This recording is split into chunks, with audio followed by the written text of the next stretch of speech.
Oi, pessoal, tudo bem? Meu nome é Rafaela Romano. Para quem ainda não me conhece, eu abordo assuntos relacionados à economia, finanças e principalmente relacionados ao mercado de ativos digitais. Mas hoje eu quero falar para vocês sobre por que o anúncio feito ontem pela Petrobras em relação ao aumento do preço da gasolina e do diesel é, na verdade, por mais incrível que pareça, uma boa notícia.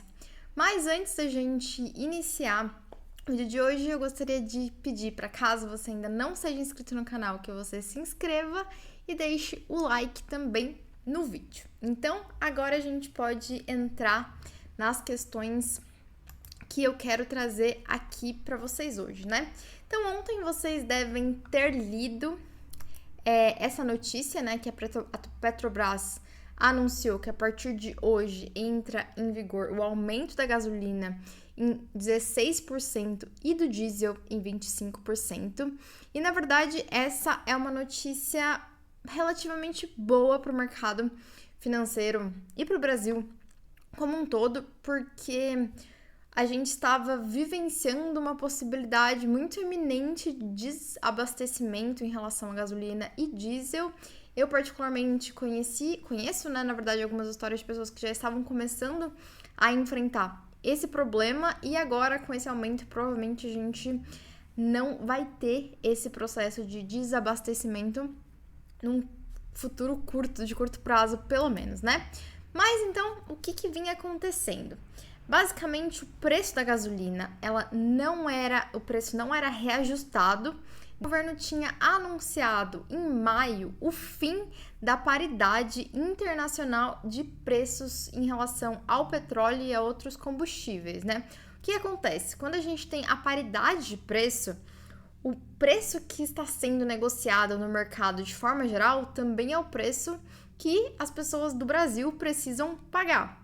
Mas o governo tinha anunciado o fim dessa paridade, que foi implementada no governo Temer, e por isso a gente estava com um deságio em relação ao preço efetivo da compra do diesel e da gasolina no mercado internacional e a negociação que estava acontecendo aqui no mercado brasileiro.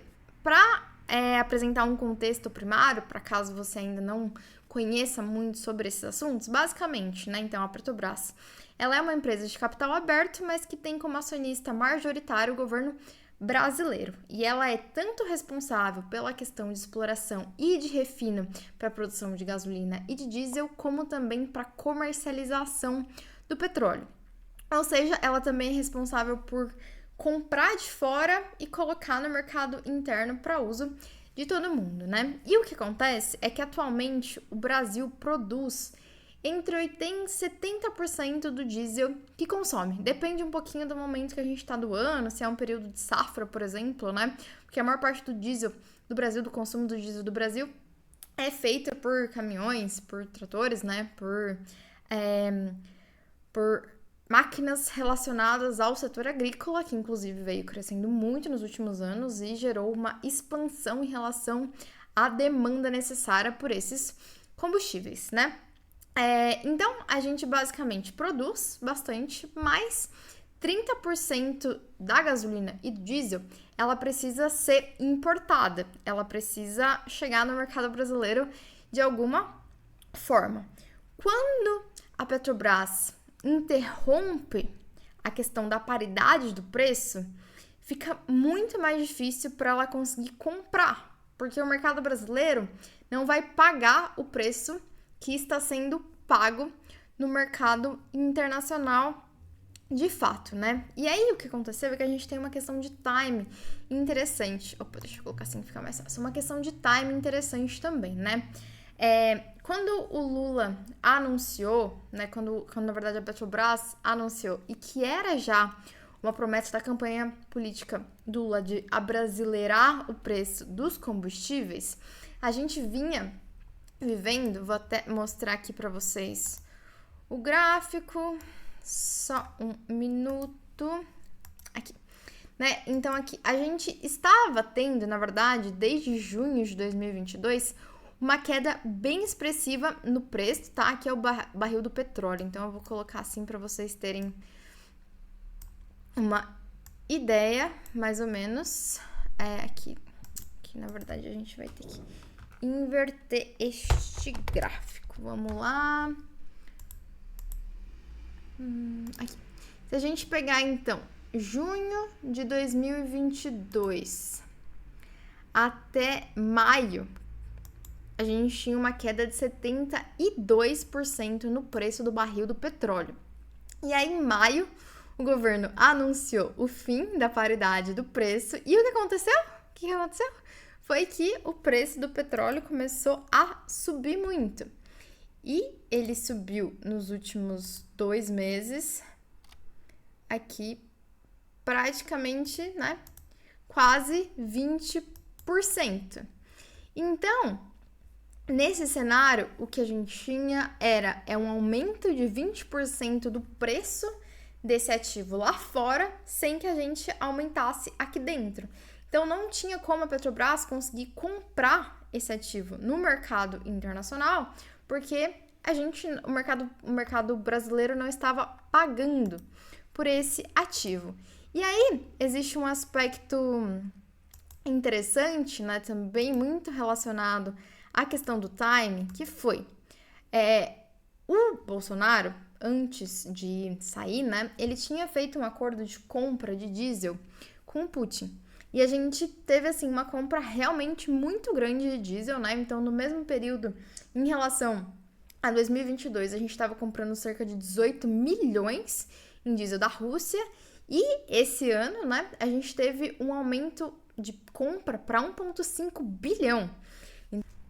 Isso acontece muito também devido às sanções econômicas que a Rússia vinha sofrendo. Então, como ela não tinha um mercado tão grande para quem vender, também fazia sentido que ela vendesse com um deságio. Então, a gente conseguiu uma negociação muito boa com o governo russo e por isso a gente conseguiu também manter nesses últimos 2 meses, mesmo com o preço subindo, né, do barril de petróleo, a gente conseguiu um acordo bom e abastecer o mercado interno, mesmo com essa disparidade em relação aos preços. Mas o que acontece é que isso é, obviamente, um cenário com limite, digamos assim, né? Se o preço sobe muito e você não tem como comprar, você vai ficar sem ativo e você vai gerar desabastecimento no seu país, né? E era isso que isso era o cenário eminente que vinha acontecendo caso a gente mantivesse essa questão do fim da paridade e não tivesse reajuste no preço, né? Basicamente, nesse cenário, a Petrobras tinha 2 opções. A primeira opção é continuar não repassando, e nesse caso, o que acontece é que a Petrobras vai ter que pagar o valor que o mercado está cobrando e vai vender abaixo e ela arca com o prejuízo, tá? Isso já aconteceu.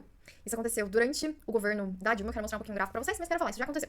A segunda opção, basicamente, é a opção de repassar o ajuste. E foi exatamente o que a Petrobras anunciou ontem que estava fazendo.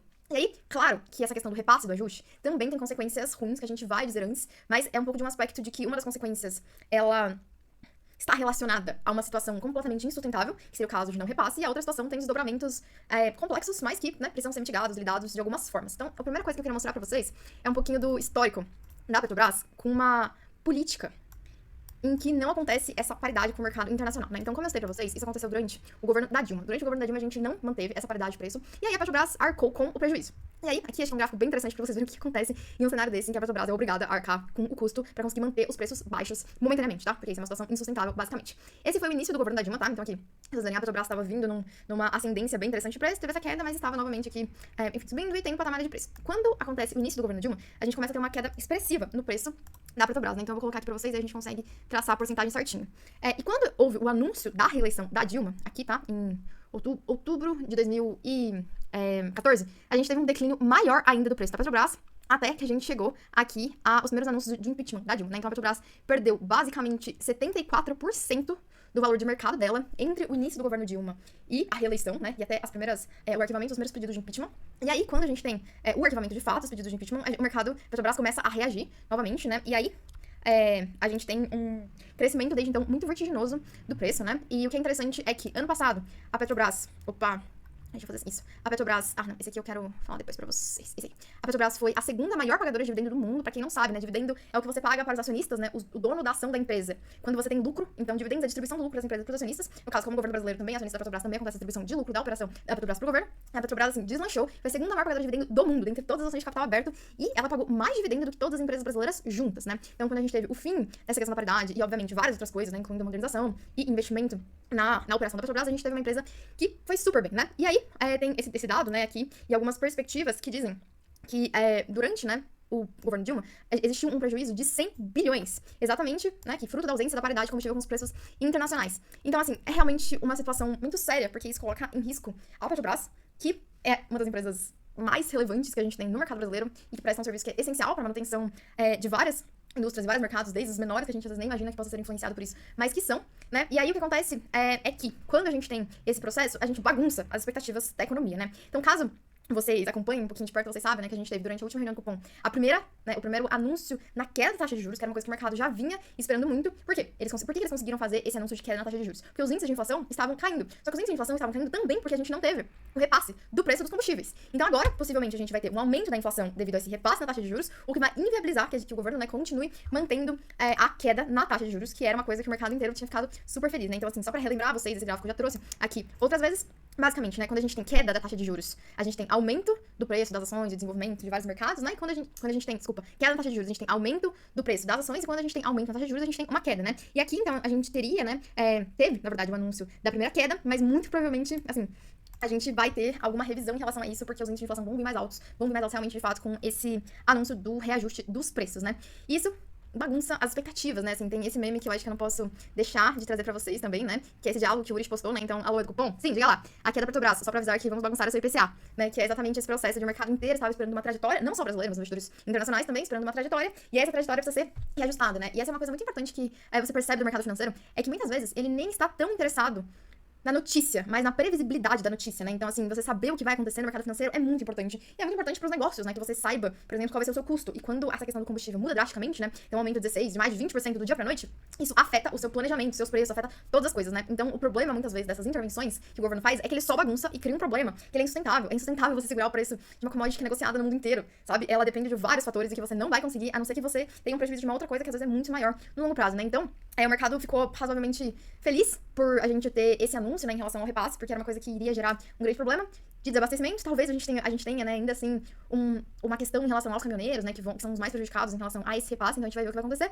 Mas em termos de mercado, é na verdade uma situação benéfica, né? E é isso que eu queria contar um pouquinho pra vocês hoje, pra que vocês entendam porque esse aumento do preço, na verdade, é uma coisa boa, né? É razoavelmente boa, digamos assim, né? E achei importante também, né, pensar que, assim, cara, a economia, ela funciona de um jeito óbvio, são muitos fatores, né? Mas uma coisa desencadeia a outra. Então, assim, é muito difícil tu querer que mantenha os preços, mas que você querer que abaixe a taxa de juros, né? Algumas coisas não funcionam junto umas das outras, né? Então, é importante que a gente considere esses parâmetros na hora também de nos posicionarmos em relação às coisas. E é isso, pessoal, que eu queria dizer hoje. A gente se vê em breve. Beijos.